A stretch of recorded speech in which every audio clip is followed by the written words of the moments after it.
morning. Welcome to the Morning Momentum this Wednesday, where we want to take a look at the top stories making the headlines. As usual, this is a daily compendium of local and international news, human interest stories, current affairs, and expert opinion. My name is Alfonsoh. You can interact with us via our SMS line 0719144144.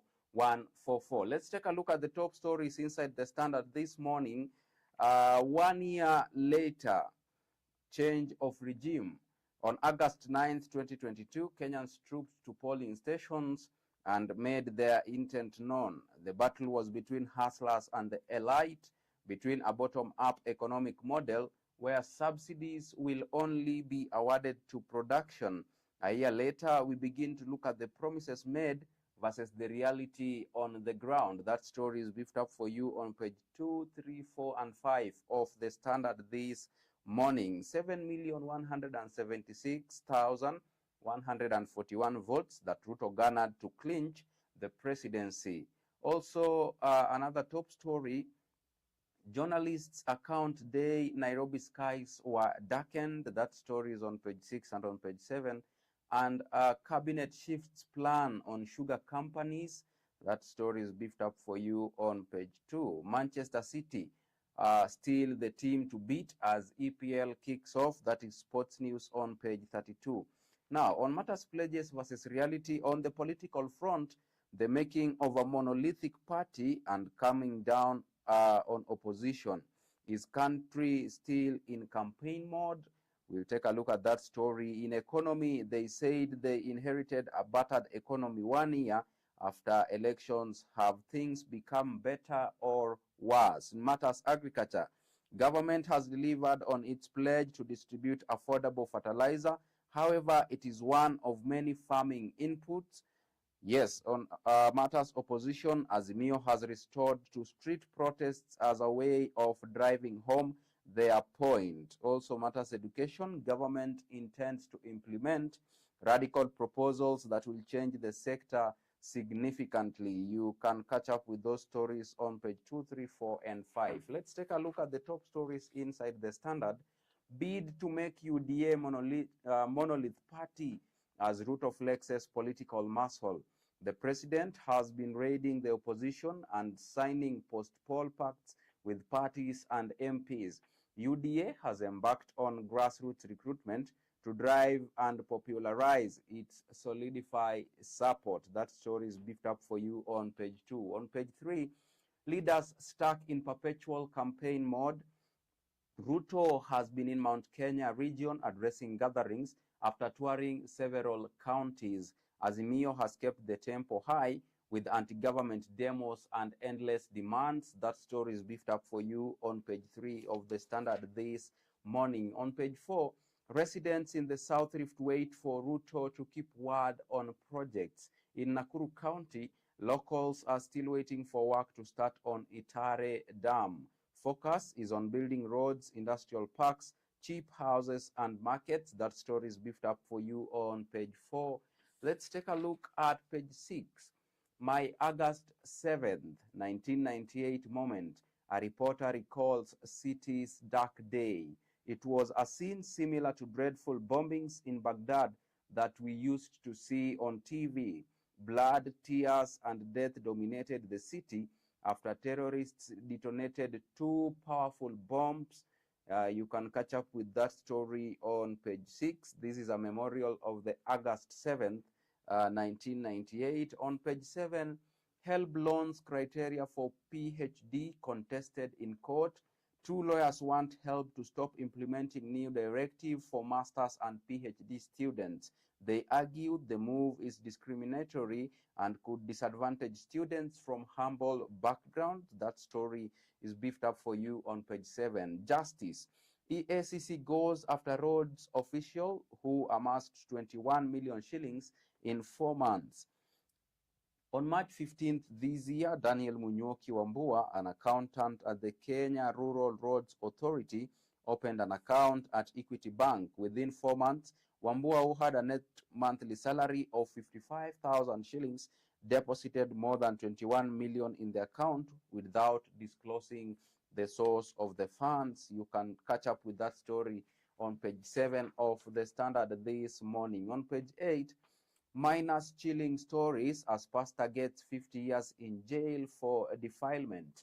Boys and girls narrated how the man of God defiled them in turns. German national 71 jailed 81 years for defilement, pornography, and human trafficking. You can catch up with that story on page 8. Let's take a look at some expert opinion inside the Standard this morning. What Kenya must do if it wants to become Singapore of Africa. Now, corruption has been a major concern in Kenya, hindering economic growth, eroding public trust, and impeding progress. It is imperative to shed light on the detrimental effects of corruption on our nation's development. You can catch more of that story on page 12. On page 13, should state bar its medics from private practice? Now, we have a city resident, Sharon Amina, saying yes, practice to blame for poor services. On the contrary, Michael Saka, branch secretary, Kenya National Union of Nurses, Machakos, says no, that the move will offend their rights. You can catch up with those opinions on page 12 and page 13. Let's take a look at other stories inside the Enterprise article. Luxury retailer stars local apparel market with 187,000 silk shirts. Soft, breezy, elegant, and expensive. Coveted fabrics such as silk are worn by the world's wealthiest. Kenya's affluent haven't been left behind. You can catch up with that story inside the Enterprise article on page 3. Let's take a look at business news inside the Standard this morning. EcoBank moves to recover 5 billion shillings from distressed fuel marketer. Lender wants to sell Hashi Energies assets to recover 5 billion shillings debt. Farm's founder Ahmed Hashi stated out as a distributor of kerosene. You can catch up with that story on page 17. Education. Equity gives 2.4 billion shillings college scholarships. Equity Bank has sponsored 98 students to join top global universities in a 2.44 billion scholarship package under Equity Group Foundation. That amazing story is beefed up for you on page 17. Also on page 20, this is now international news. Carbon credit, land grab, or the Amazon future. President Lula da Silva has promised to reverse rising deforestation seen under his predecessor, Jair Bolsonaro. In July this year, deforestation fell 66% compared with the 2022. You can catch up with that story on page 20.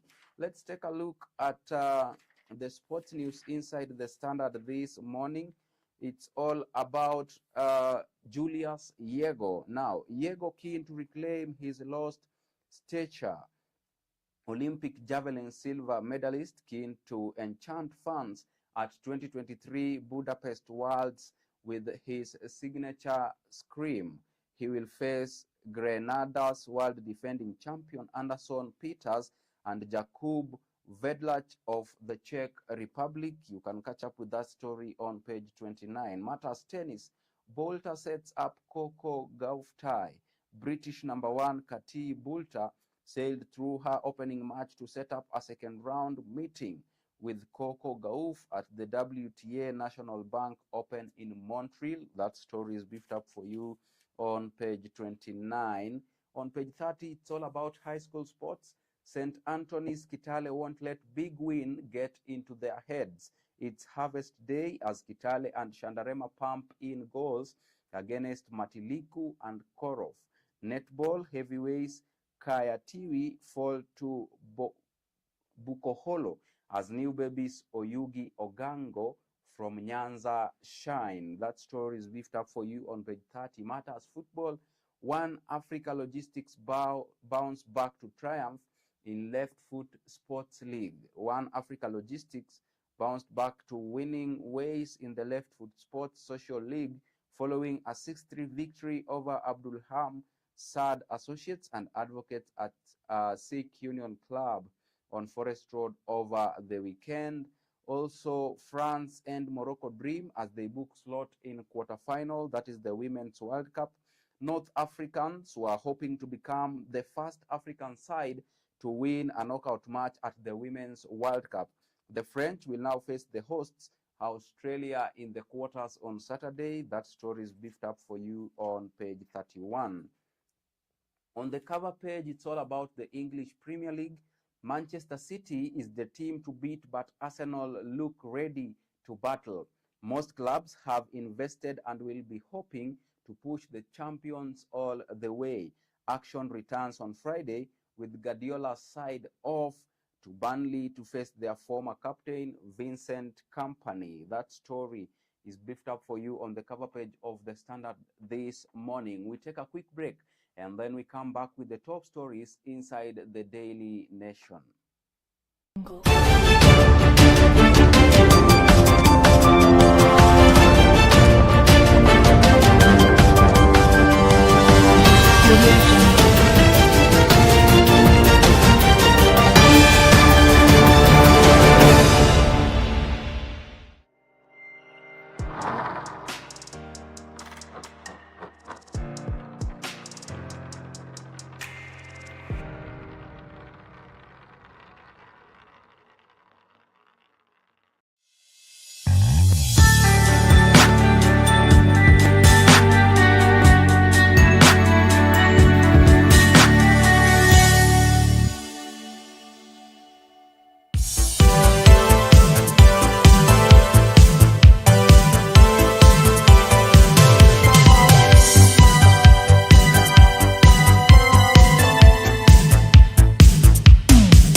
Welcome back to the Morning Momentum. Let's take a look at the top stories inside the Daily Nation.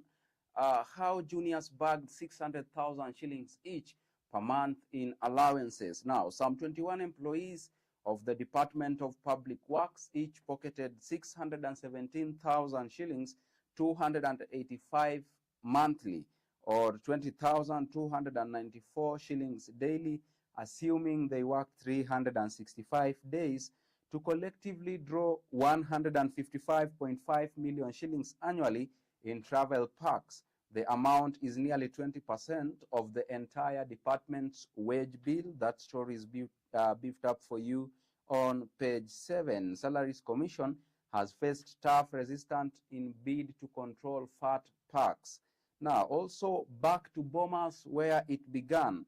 Today, representatives of President Ruto and opposition leader Raila Odinga converged for talks to end a lingering post-election crisis at a venue where a year ago the warring factions scuffled prior to the declaration of poll results following a tight presidential contest.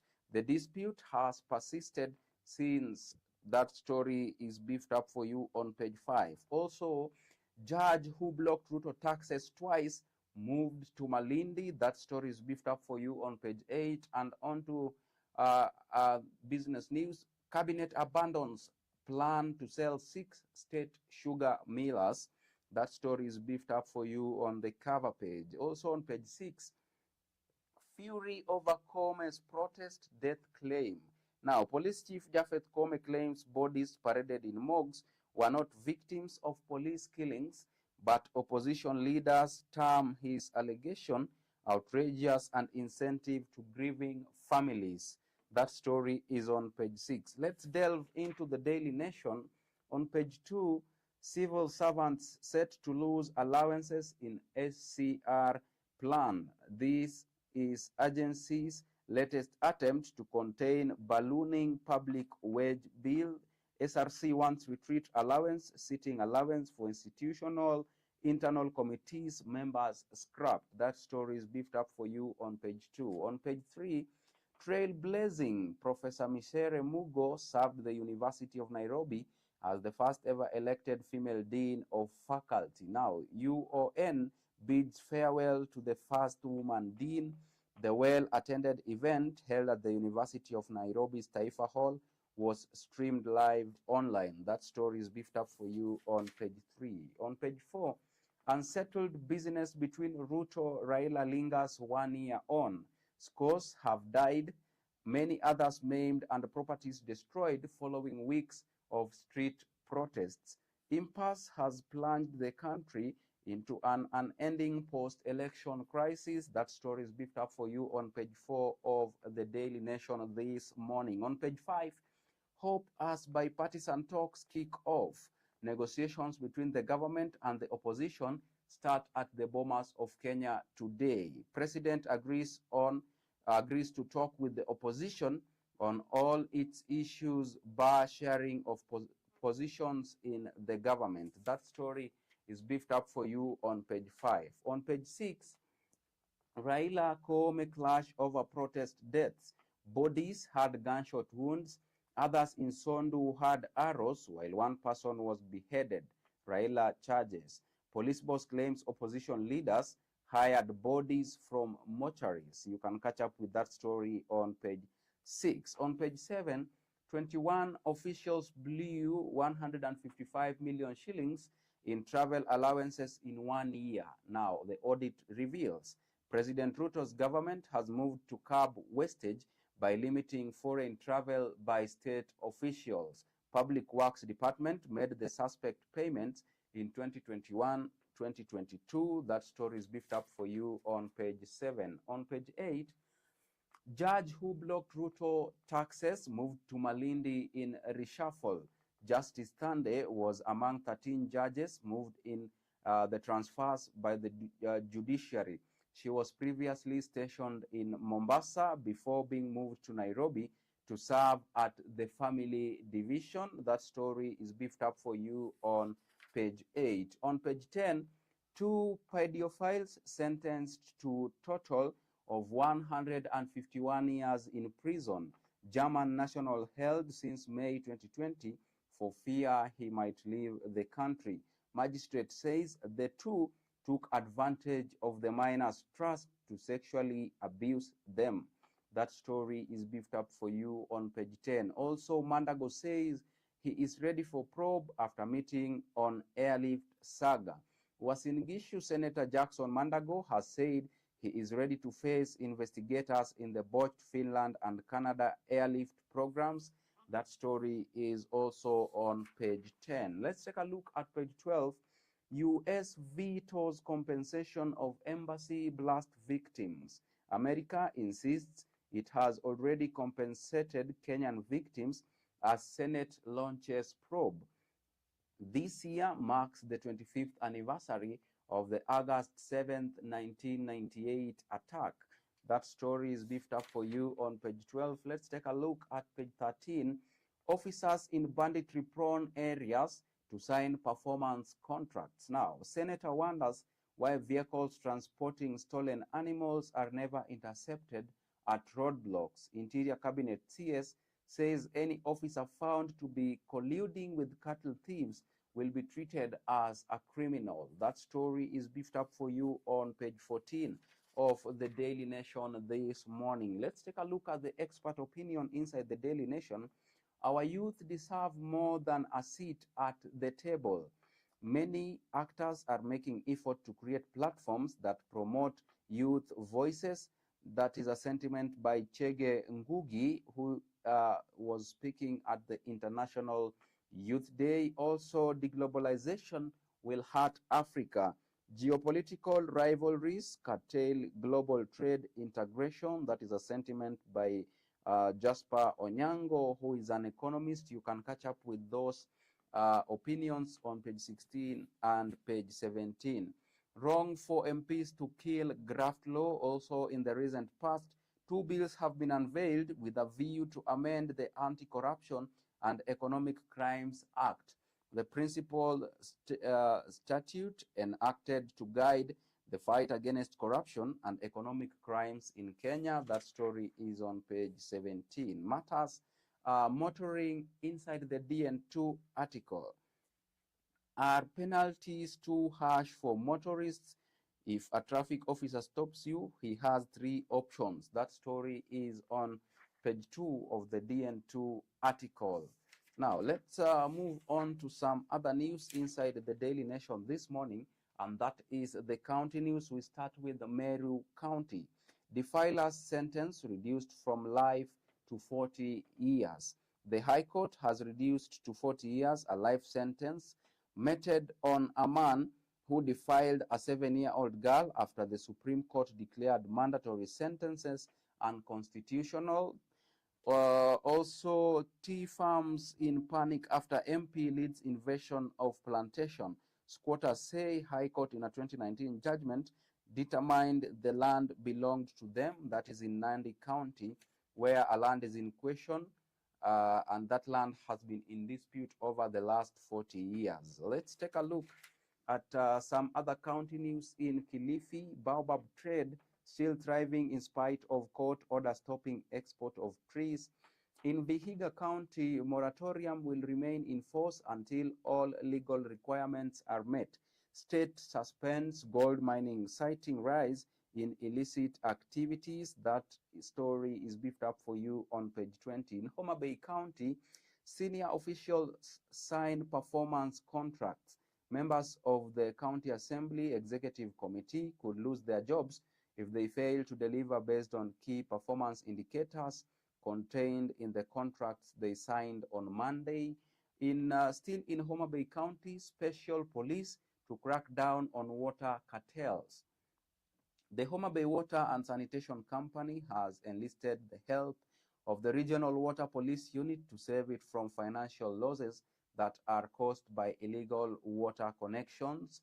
That story is beefed up for you on page 20. Let's take a look at the international news. No headway as U.S. envoy meets Niger coup chiefs. The United States warns against bringing in Russia's Wagner machineries. Senators in Nigeria urge everyone to focus on the political diplomatic option. That story is beefed up for you on page 22. On page 23, born in New York's Bronx, hip-hop culture turns 50. Discriminatory housing caused mass displacement at the time. Also, Ukraine satisfied with Saudi-led talks. Ukraine says it is satisfied with a summit held in Saudi Arabia over the weekend to end fighting, to which Russia was not invited. That story is beefed up for you on page 23. Let's take a look at business news inside the Daily Nation this morning now. State splits knock into 3 farms in drastic reforms. Government acts to turn around fortunes of oil dealer. Cabinet approves move in bid to infuse efficiency into laws making parastatal. That story is beefed up for you on page 24 of the business news this morning. Let's dive into the sports news and take a look at the top stories inside sports. Now, Chebet, Granny is behind my success. Commonwealth champ speaks on NTV show Spot On. She reminds me of the first time I joined Lemotit to work hard and be disciplined. Now, World Cross Country champion Beatrice Chebet, who will represent Kenya in women's 5,000 meters race at the World Athletics Championships in Budapest, did not dream of becoming a professional athlete. You can catch up with that story on page 32. FIFA Women's World Cup, it's beyond fantastic, Morocco coach says about team's run. North Africans will regroup to try to qualify for Paris Olympics. That story is beefed up for you on page 33. Also, memorable weekend for fans during Eldoret Rally. A successful Eldoret Rally, the victory of the Chana brothers through some of the most iconic safari rally routes, and a visiting star-studded cast In the E10 defined a memorable weekend in the Kenya National Rally Championships calendar last Saturday. That story is beefed up for you on page 33. Nairobi United to bolster squad ahead of new Super League season. Also, you can catch up with that story on page 33. On page 34, it's high schools football games. Now, hosts Shandarema Agoro Sare sound warning shot in football. Fans throng Buhungu Stadium to watch the home team beat Northeastern Region's representatives 8-0 in one-sided opener as Nyanza Region team also overcomes Central Skirangari. Kakamega hosts more than 900 students from schools drawn from Nairobi, Central, Eastern Nyanza, Western Rift Valley, Coast, and Northeastern regions over 5 days. New lease of life, St. Anthony's Star, Omuse thriving in games. You can catch up with that story on page 35. Let's take a look at the cover page. It's all about the plan to sell struggling sugar millers. Now, Cabinet drops plan to sell struggling sugar millers. National Oil Corporation is said to be split into 3 entities. Plan to start registration of new members in the Inua Jamii program gets cabinet nod. That story is beefed up for you on the cover page. In numbers, turnaround for sugar millers, 6 number of state-owned sugar millers. Cabinet approved a lease and operate framework to turn around the farms instead of privatizing them. That story on the cover page. Still on the cover page, report, state holding on to 272 billion shillings worth of devolved functions. The national government is holding on to devolved functions worth 272 billion shillings. A new report by the Intergovernmental Relations Agency shows. You can catch up with that story on page on the cover page of the Daily Nation. With that story of the devolved functions, we come to an end of today's morning momentum. Many thanks for choosing to stay with us. See you tomorrow, same time, same place. Until then, do have a beautiful Wednesday. Many thanks to those who made this broadcast a success. The Chief Controller, Anifa Kavira, and Raphael Wangilar behind the camera. See you tomorrow, guys.